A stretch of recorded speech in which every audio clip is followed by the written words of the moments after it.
Hello, mom friends. So, this week I wanted to keep it a little bit light. Kind of tired of focusing on some of the heavier stuff, and I thought, what a wonderful topic to tell you about my weekend middle life mom escape to Palm Springs.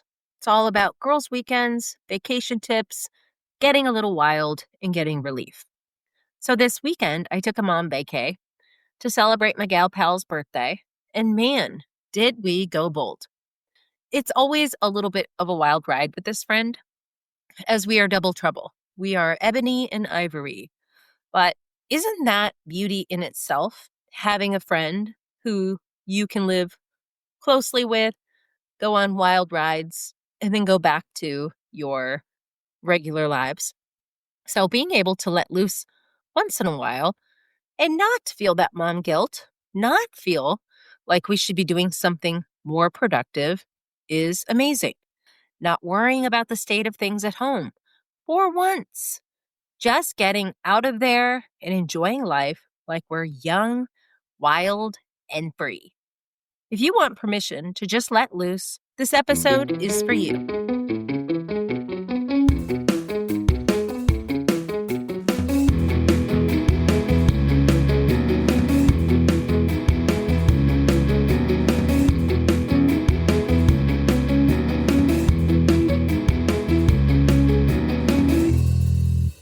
Welcome to The Bold Life, your weekly boost of confidence, clarity, and courage for women done playing small. I'm your host and certified life coach, tech leader, teacher, and mom. Let's do the work. Taking vacation is super crucial for me. Taking kid-free vacation, just me vacation, is even more crucial. It's hard to do. I love being with my child. I always want to take him to really enjoy this period of my life where he is still, a child and we can make these core memories. But having said that, we all need some time away. Ideally, I would have a week-long break every quarter just to relax, recharge, and feel like I am a human being rather than a human doing.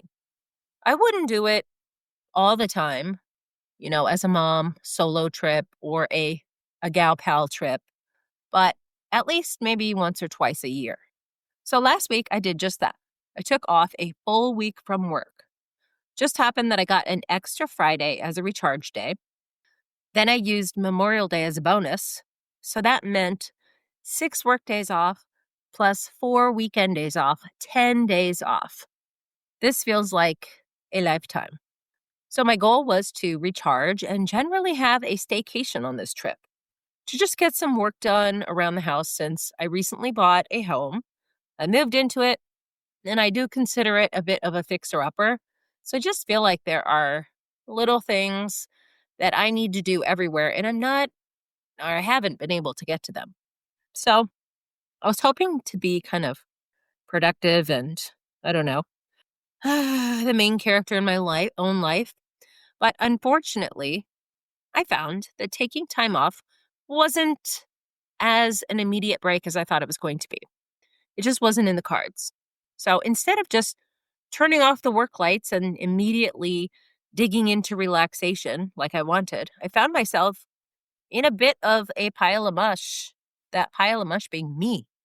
I was in a state of irritation or discontent, just sort of bothered and unsettled. It took me about the first 5 days, and I was just kind of in this mood. And that sucked because that was not what I was going for on my vacation. I ended up binging some shows, and now looking back, I'm not sure what I actually did that was productive other than I do recall driving my son around a lot too, all of his multiple trampoline, jumpy place trips that he goes on with his friends. So being a mom driver is a definite, but not what I had in mind. So overall, super unmotivated, unproductive, but even knowing that, I wanted to revel in whatever it was that I needed to relax and rejuvenate during this time. So I just tried to roll with it. I wanted to release myself from that guilt of doing nothing and reminded myself over and over, hey, it's your vacation. Do what you want, even if you do nothing, even if you're a pile of mush. I mean, the audacity to expect to do whatever I want on my vacation, right? So many of us are used to feeling like we have to use our free time to get caught up on doing what we think we should be doing, that we barely even let ourselves enjoy our own literally designated free time. This just goes to show how hard it can be, not just to physically step away from work, but mentally. It's almost more difficult to mentally give ourselves a break. So, first vacation tip for the day: allow yourself to be a mush pot if that is all you feel up to doing on your vacation. When I was young, I used to go on super adventurous vacations. I'm talking like wheeling my suitcase through Chinese subways. One time I even went to a hostel, which I don't recommend. I've never been really the hostel type of chick. But my point is that I rough and toughed it. I camped and hiked it. I got sweaty, went all over the place. And that was great. I had the energy to do that. These days, I need actual recharging time on my vacations. So this vacation, total mush pot for the first week. Then finally, on the 7th day, it took me literally 7 days to relax. I actually woke up, I did a couple home tasks, I whitewashed the fireplace, which actually turned out pretty well. Then I got ready and quickly drove to Palm Springs for a planned getaway with my bestie. So it was her birthday weekend, and we had plans to go to a comedy show. This comedian was Becky Robinson. Love saying the word comedian, right? Her show is the Entitled Housewife, and it did not disappoint. If you aren't familiar with this comedian, she's actually this 32-year-old woman who does this Saturday Night Live like character. It's a skit. And the character is an older mother, a housewife, a golfer lady, or at least she's always out on the golf course in her little golfy outfits. She wears the whole golfer skirt, crew top, sun visor, and these signature Oakley-like sunglasses. It's pretty hilarious as a shtick. So she's drinking White Claws, and she's this whole parody of this sort of like white Karen type of entitled housewife. It was funny. It was awesome to just go and just laugh. But what really made an impression at her show, though, was this cult-like following that this woman had. There were literally hundreds of women of all ages. I mean, mostly 30s to 40s, I would say, in attendance, but many of whom were dressed in the same shtick type of costume. Like they were cosplaying this woman. They had full-on bobbed wigs, visors, the sunglasses. It was over the top. Like, what is it about this character that so many women identified with? That's what I really wanted to know. It was fascinating. Is it that we can so readily identify with all of this little quirky shit that she does in her family life? You know, she's got like pets, she's got kids, she's got Scott, her, irky husband. She drinks at lunch. And so, at the end of the day, she's like, oh, I just want to rest for 5 minutes. I want to lie here on my love sock. Right. And she talks about all this just really basic, funny shit that she does with her family and pets. And is it that we too want to replace our work meetings and stressful days with double margaritas at lunch after the golf course? Hell yeah.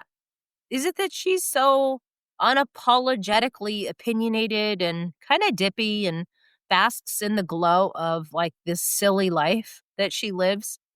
Yeah. I mean, it's like no stress for her. She's having too much fun just out there being bold, wild, and free. She's dramatic, she's a little raw, but she's also like your basic mother-in-law, right? She's got big opinions. She just does what the hell she wants to do. So it is a beautiful thing, and it is clear that I'm not the only woman that enjoys this. There is a huge cult of adult women who apparently need the same sort of lighthearted bullshit in their lives to just escape, go on a laugh about just really funny, regular stuff, but we laugh sort of at ourselves and alongside other women, other mothers of a certain age. And it's fun. I guess we need that comic relief to our own lives. So the energy at this show, it was just out of control. If you are, looking for a really fun gals thing to do, I highly recommend watching it. It's called The Entitled Housewife, and the comedian's name is Becky Robinson. So if you want to devolve into a little harmless girls' fun for a night, take a girls' trip, bring 5 to 10 women, eat bar food at a casino beforehand. Or just you maybe go with another gal pal like I did. And what we did was we took a whole bunch of pictures with other girl groups that we just happened to have met at the bar at the restaurant, which is really funny because looking back the next day, we were like, who are all of our friends? And it looked like we were there with huge groups of gals. But the reality was that there were just so many sort of open-hearted women looking to have a great time. And so we had a great time. So vacation tip for you, do something slightly out of character. Go a little wild, like seeing a comedian show. And bonus if you wear a costume. So on this trip, we stayed at the JW Marriott, which also happened to be hosting a produce conference. What is a produce conference, you might ask? Well, like every industry, people who grow and buy and sell, market fruits and vegetables, they've got to have an industry show. And so these guys, they came to party. From the minute we showed up, there were like hundreds of produce, mostly guys, but some women too. And they were all at the central bar at the hotel. So being single myself, this was a good opportunity to find ourselves some farmers. I mean, who doesn't love a sexy farmer? Especially those that are this sort of mixture of, I don't know, California, progressive, cool, and then that traditional Midwestern or, Montana style rancher. I mean, it's beautiful, right?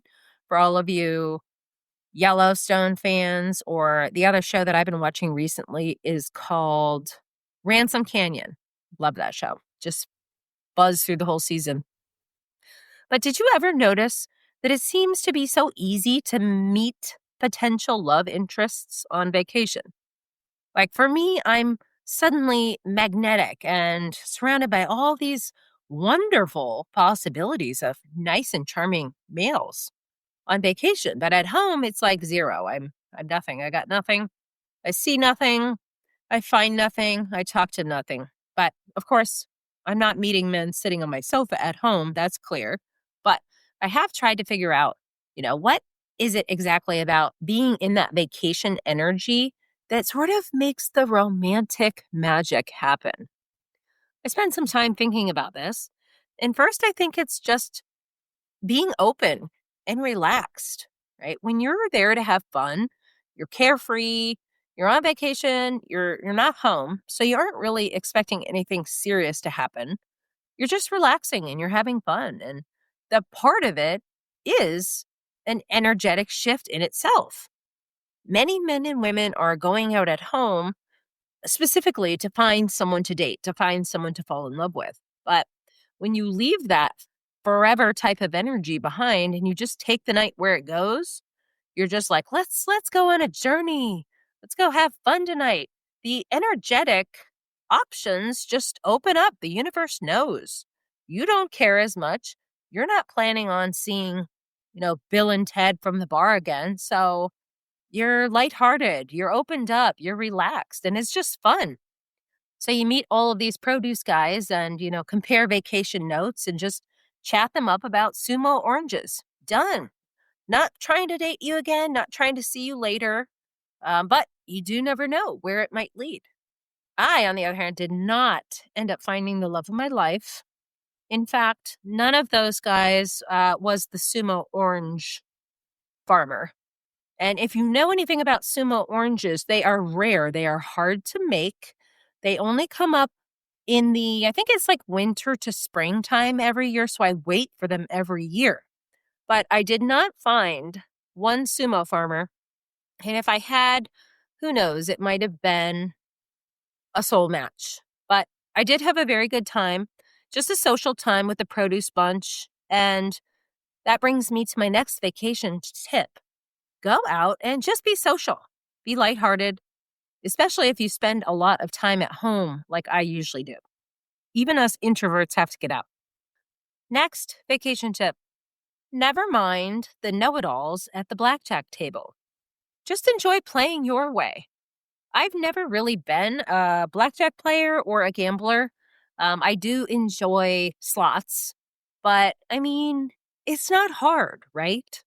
These are simple card games, and figuring it out is actually not that big of a lift. So you don't need to be scared. Just go to the tables, go have fun, bring a friend, and don't worry about the other kind of fools around acting like they know everything. Figuring out when to hit and when to stay is a gamble in itself.